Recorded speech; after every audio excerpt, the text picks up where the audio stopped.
in this world of social media Yeah. and content media, it's getting harder and harder Yeah. to make people stay on your content. Yeah.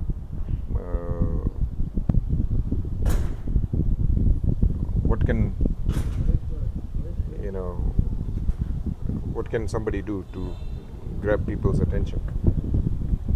Let's say you're selling fitness. Yeah. How would you sell it online? If I was selling fitness, I would try to stop people scrolling by posing a question, something like that. Okay, pose a question. What? Pose a fitness-related question. I know people who can climb stairs and women who have trouble getting to wedding dresses. Okay. Yeah. So if I were targeting the women, I would try something like how to help you lose your weight, something. Okay. Let me. Help me. Let's change roles, and I'll be the salesman, and you'll be the woman. Yeah. Yeah. Yeah. Yeah. Or you'll be the ideal customer. Yeah. So if I'm selling a gym membership or a fitness coaching program, then I need to have overwhelming or evidence of being fit. So I need to have a six-pack. Yeah. If I'm going to sell fitness, then You have to look fit. I can't have a beer belly. Yeah. Yeah. Yeah. And I would pose a question like,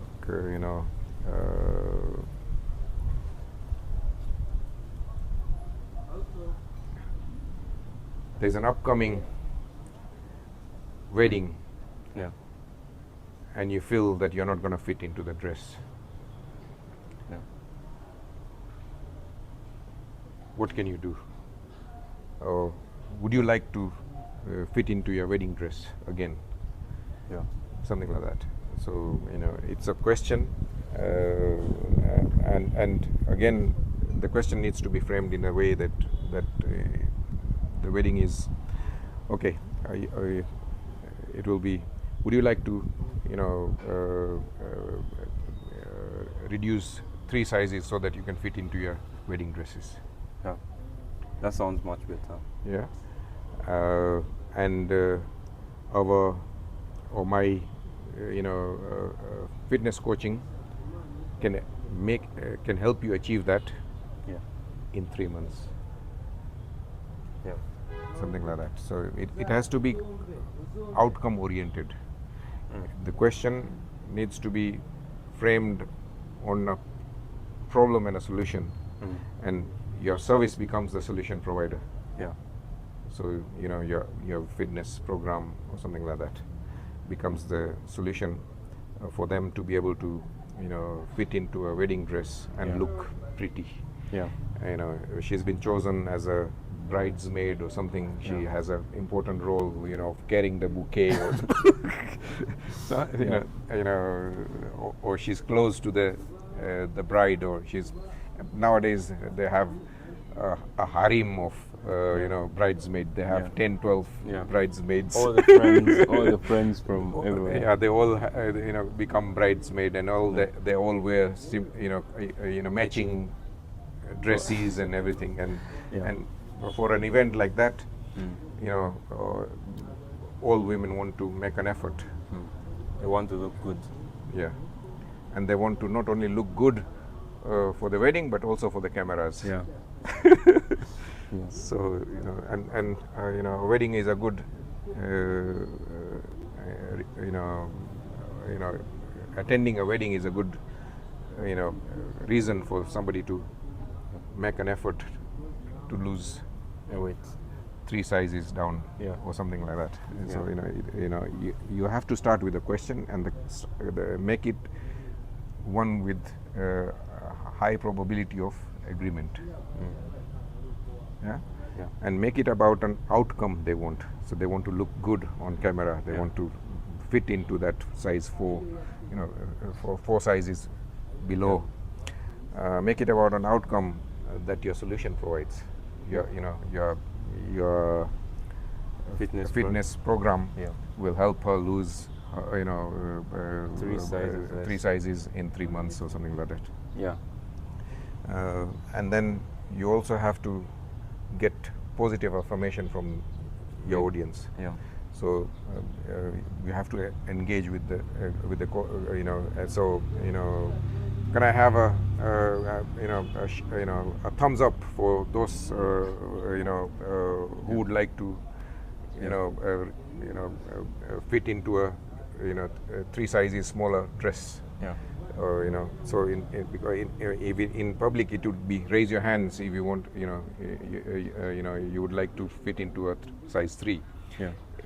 Or for audience online, Yeah. it has to be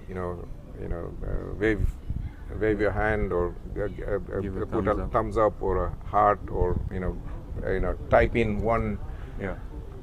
or something like that. Yeah. And then you have to repeat it again. You have to do 2 positive affirmations. Yeah. Raise your hand, Yeah. and the second one is it's an optional, but Yeah. I see that if you want the person to get the message, Yeah. then you have to repeat 2 the times. positive affirmations twice. Yeah. And you would say, say I, Yeah. if you want to reduce your weight by so and so kilo, or reduce your size by 3 Yeah. 3 sizes. Yeah. Or say, for the social media it will be type yes, Yeah. yeah, or say I, Yeah. type I, Yeah. yeah, something like that. So that's how you hook people into Yeah. your content. Yeah. And this same format can be used in live presentation, it can be used on social media, and it can be used also on written text. Yeah. Because what happens is that questions force the audience to start answering it. Mm. It engages with the audience much faster than anything else, than saying boring facts. Yeah. Being healthy is so good for you. Yeah. Being healthy, you will lower your cholesterol, will lower your blood sugar, will Yeah. we all know it, Yeah. but that's not gonna keep people will scroll away. Yeah. Yeah, it has to be something engaging, it has to be something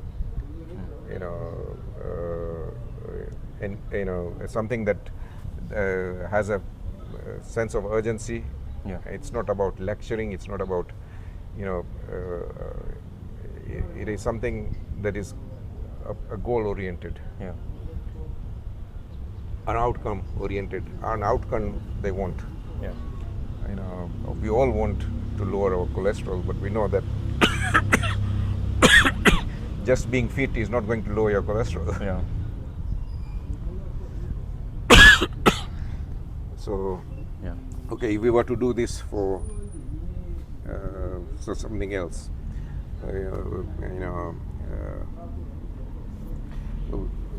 we've done it for fitness. What about for, let's say, somebody wants to be good at public speaking? Yeah. Yeah. Let's, we want to sell a public speaking, course. Yeah. We are selling a public speaking course. How would you sell a public speaking course? What sort of questions would you pose?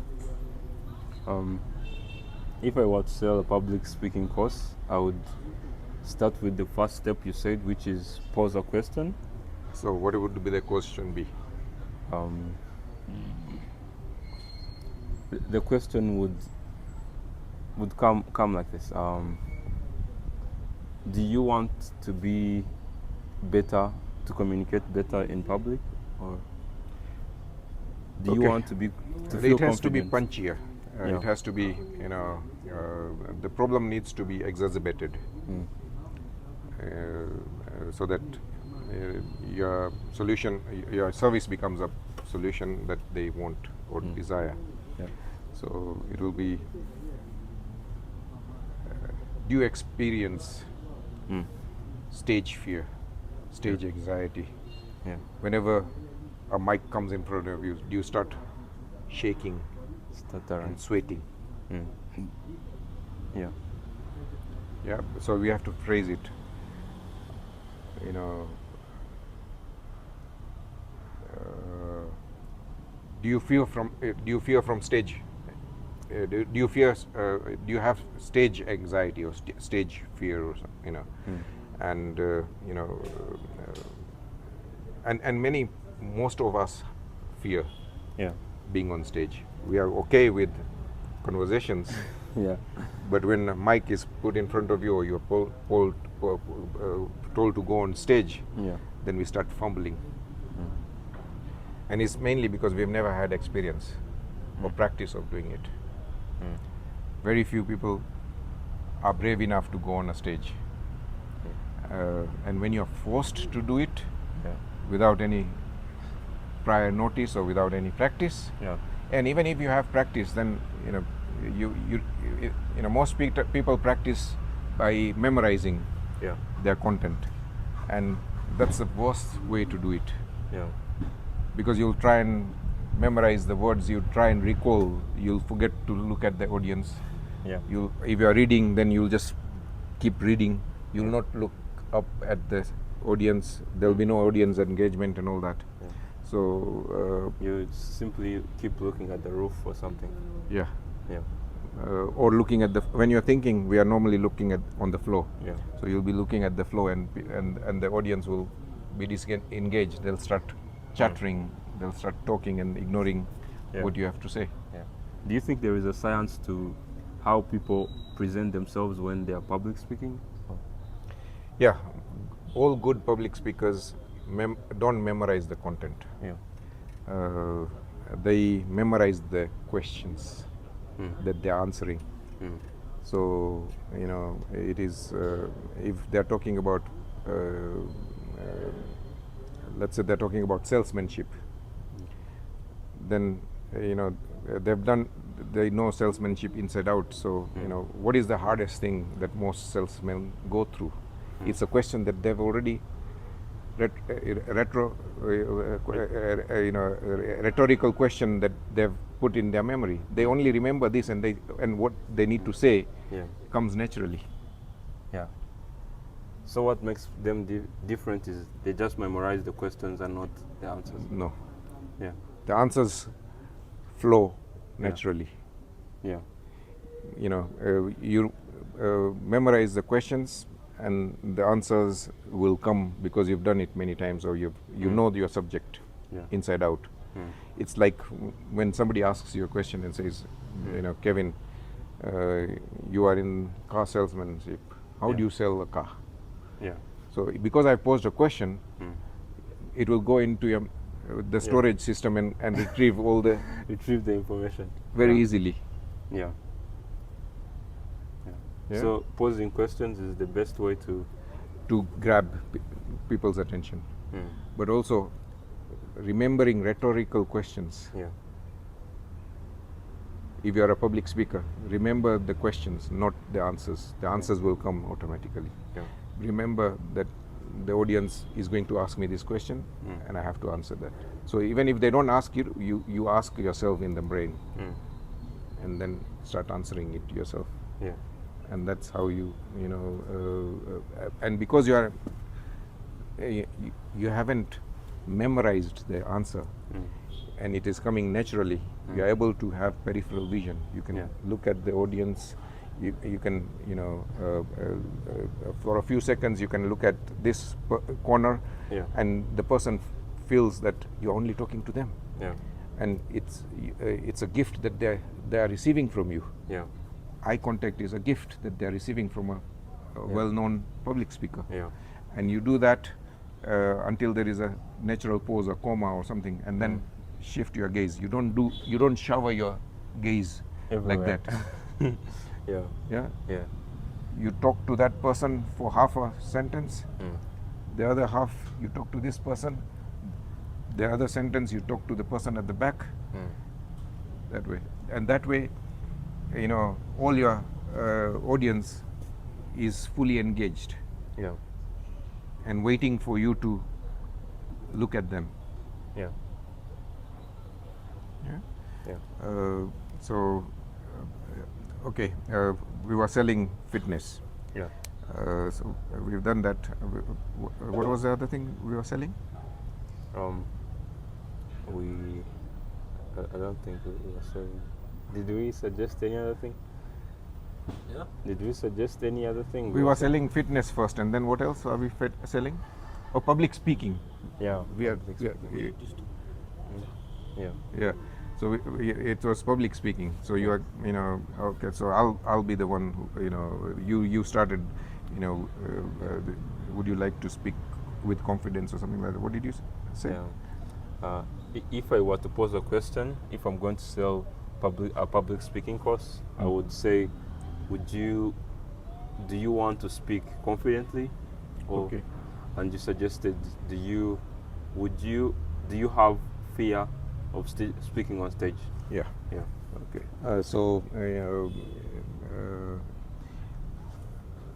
So make it one that is highly probable. Most people have a fear of stage. Yeah. Okay. So how is your solution going to solve that? Yeah. I would suggest them a strategy to do it, like memorize what you're going to say before. Take a look in the mirror, the obvious strategies. Go in the bathroom, go in the mirror and speak to yourself. Okay. So that's practicing. But if you are practicing just memorizing, then you'll not be able to focus on the audience. Yeah. So instead of practicing the content, just remember the questions that you want to answer Yeah. for the audience. Yeah. So the audience has the fear of public speaking. Yeah. How you pacify it,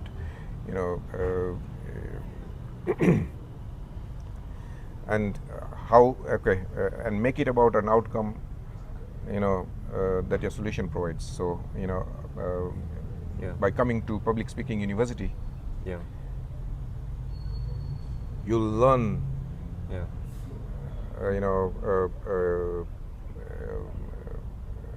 how to engage with your audience. Yeah. You learn how not to how not to have to memorize your content. Yeah. You just remember the questions. Yeah. You frame, a rhetorical question, Yeah. and you answer it yourself, and the audience will get it. So Yeah. there are a number of, and then to confirm that your audience is engaging with you, you have to ask them, this is important. Yeah. Write it down. Please write it down. Yeah. And you'll be surprised if you use the word, this is important. Yeah. Please write it down. The brain lights up. Yeah. They wake up. Yeah. Or if they are getting, they're bored, Yeah. then you say, raise your hand Yeah. if you want to be a great public speaker. Yeah. Yeah, and raise your hand or say "I" Yeah. if you want to speak without having to memorize your content. Yeah. So that's in public. In media, you have to say, type 1 or type 7 or something like that. Yeah. You have to make them do something. Do something. Because content media and social media is two-way traffic. It's not only broadcasting. Yeah. Yeah, people can engage with you. They Yeah. can write comments. They can press I. Yeah. They can press 1. They can press 2 or whatever, or Yeah. say yes or no or something. So you have to engage with your audience as well Yeah. to increase participation And engagement. engagement, and also you want the algorithm also gives you higher ranking if Yeah. there is instantaneous engagement. Yeah. And the best way to get engagement is posing the questions. Yes, but the question has to be,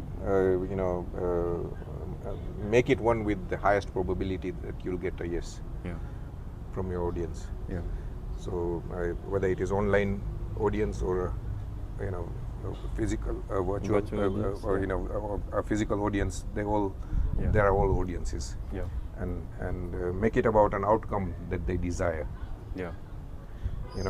Make it the question and make it about an outcome your solution provides. Yeah. Make them raise their hands, make them say I, Yeah. all these things.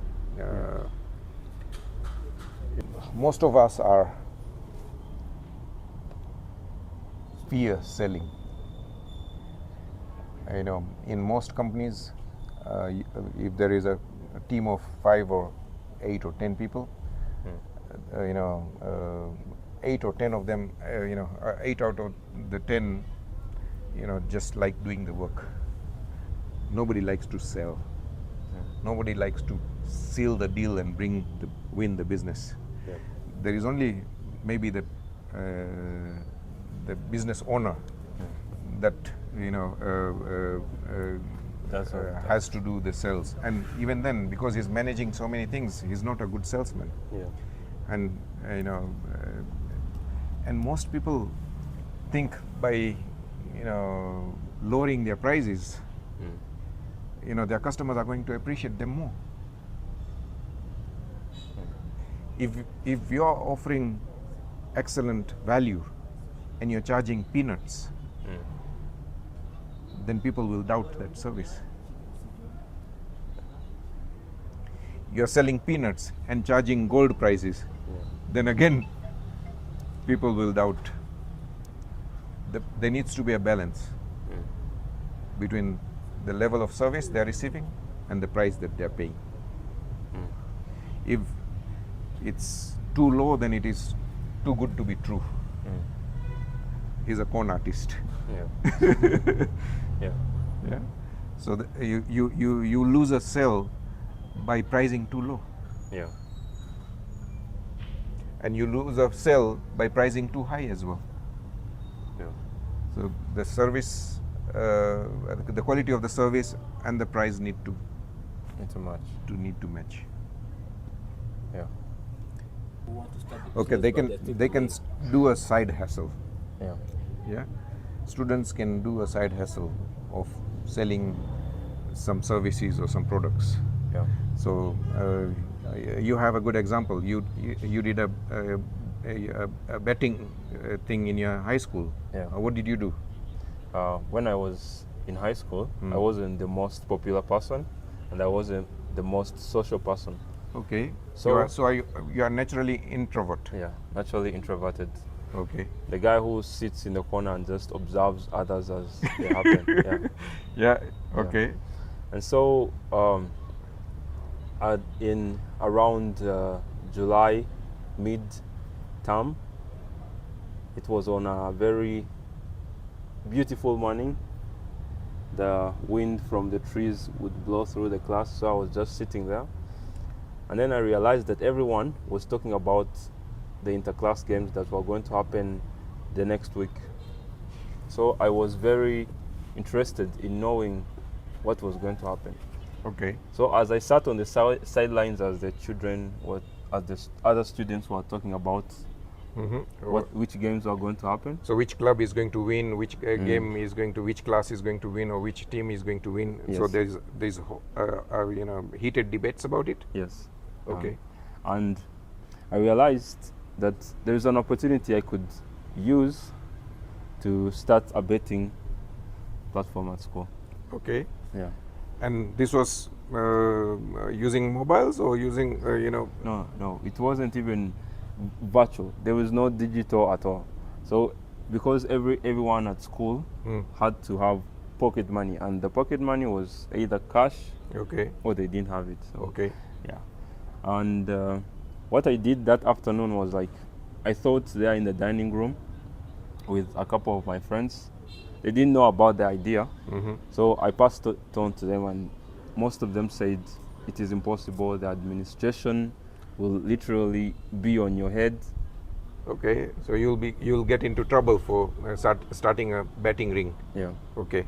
Yeah. So for the next couple of 3 days, 4 days, I contemplated on it. I felt like it had massive upside, but I didn't really think of it that much. Okay. Until I realized on an assembly morning, on a Thursday, in the morning, I realized this guy who was in front saying the news, talking about the sports that happened, because children in boarding do not have access to news that is happening Okay, outside. okay. So you are deprived of technology.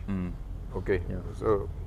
And then I realized that this news guy was literally studying in the same class I was also studying in. Okay, and he was a leader of the class or something? No, he was a leader of. He was a prefect responsible for news and sports in the school. Okay, so okay. Yeah. So I approached him that afternoon. I asked him if I could pay him weekly to do the advertisements for me. So you got a salesperson? Yeah. Okay. I got a salesperson. I didn't know I was getting a salesperson. All I knew was that I just wanted him to do what I can do. He has influence. I don't have influence. Okay, and he's good with talking to people and convincing people. Yeah. Okay. And he does know most of the kids because they know him as a big guy in the school. So Okay, so everyone knows him. Yeah, he's in a position of power. Okay. Yeah. So I approached him that afternoon. I asked him if I could pay him weekly to do the advertisements for me. And so that marked my first ever contract I ever signed with a person.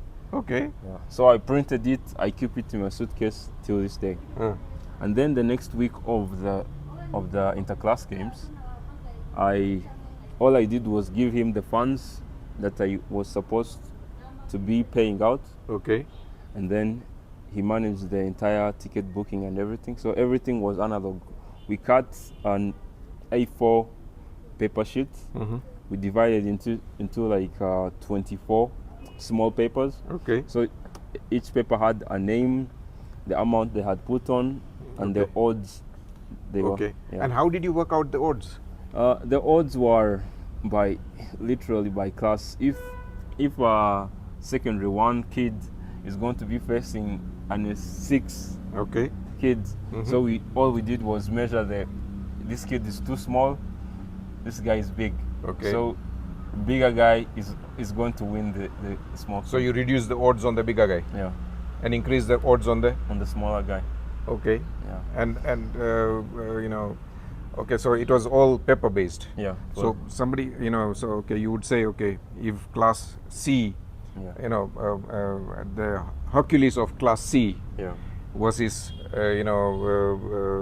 David of class B, Yeah. they're going to have a match. a match. Yeah. And you say, okay, the odds for Hercules is, what?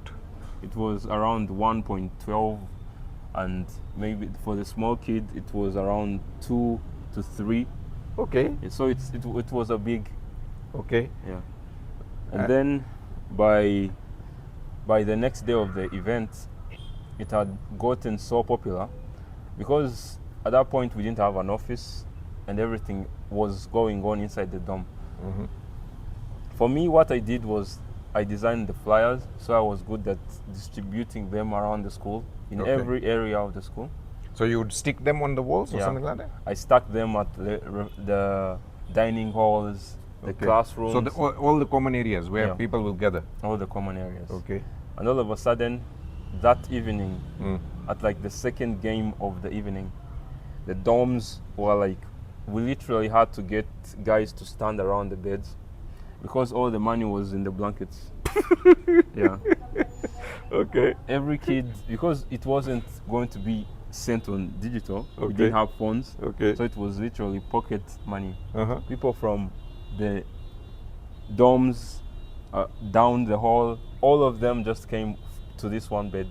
Okay. So we write their names, their payout, the odds, we give them, they give us the money. So all the money was like behind us on the bed. Okay. Yeah. So it was too much until the administration noticed. Okay. How much money did you make? A lot for Okay, for a student. Yeah, for high school kids. Yeah. A lot. You're talking about Thousands. 500,000? Yeah, above that a little. 500,000 Rwanda francs. Yeah, On a betting ring yeah, in a boarding school. yeah. Considering most of them, we didn't even know they had pocket money. Okay. And What- they were digging it out from Yeah. everywhere. You just don't know where it comes from. Okay. Yeah. So my thing was most of them won the bets, most of them lost the bets. But at the end of the day, I realized that you don't have to know everything. You Okay. just have to get the people who have the strengths to actually do it and do it for you. Okay. Yeah. So after that, I almost got expelled by the administration. I had to write letters. you know, For apologies. Yeah, for apologies. The complaints were you're giving. It's literally under 18. Every betting platform has to have those. Okay. For it. So you're encouraging underage students to do betting. Yeah. Okay. And you are doing it without the headmaster's permission or the school's permission or Yeah. whatever. Yeah. Okay. I want to know, what did you say in the flyer? In the flyer that I posted around the school in the common areas. In the common areas, I simply put on the name of the school, which was like F for tech, and then I removed the tech and put bet, so it was like F for bet. Okay. Yeah.